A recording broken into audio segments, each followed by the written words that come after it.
Teman-teman pasti pada tahu kan mengenai fenomena aurora, fenomena yang terjadi di kutub selatan dan kutub utara.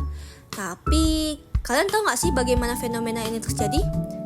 Nah, untuk mengetahui bagaimana proses fenomena itu terjadi, kalian dapat mengetahuinya melalui teks eksplanasi loh. Teks eksplanasi merupakan teks yang menjelaskan tentang alasan dan metode terjadi suatu peristiwa atau fenomena yang membuktikan keasliannya. Nah, jadi teman-teman, tadi kita sudah membahas tentang teks eksplanasi. Selanjutnya, kita akan membahas tentang struktur teks eksplanasi. Jadi, struktur teks eksplanasi itu ada 3. Yang pertama ada pernyataan umum, yaitu berisi definisi, latar belakang, atau keadaan umum dari fenomena yang dibahas. Yang kedua ada deretan penjelas, yaitu menjelaskan rangkaian peristiwa tentang mengapa dan bagaimana suatu fenomena bisa terjadi. Yang ketiga ada interpretasi, yaitu berisi pendapat penulis dan kesimpulan dari fenomena yang dibahas. Nah, teman-teman kan telah mengetahui struktur dari teks eksplanasi. Kemudian saya akan menjelaskan tentang kaidah kebahasan teks eksplanasi.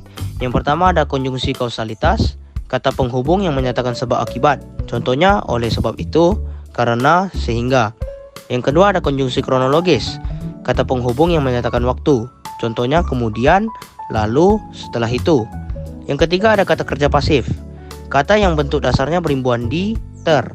Contohnya terlihat, terbagi, dilahirkan. Yang keempat ada kata teknis, istilah khusus yang digunakan dalam bidang ilmu tertentu. Contohnya vaksinisasi, aurora, monitor. Kalimat utama pada teks eksplanasi adalah kalimat yang berisi pokok pikiran utama atau ide pokok utama dan menjadi dasar untuk mengembangkan paragraf.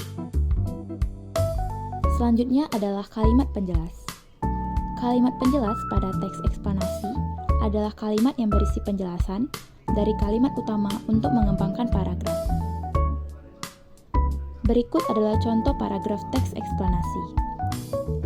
Pada teks ini, kalimat utamanya berada di awal paragraf, yaitu aurora merupakan sebuah fenomena alam berupa pancaran cahaya yang menyala-nyala pada lapisan ionosfer yang berasal dari sebuah planet.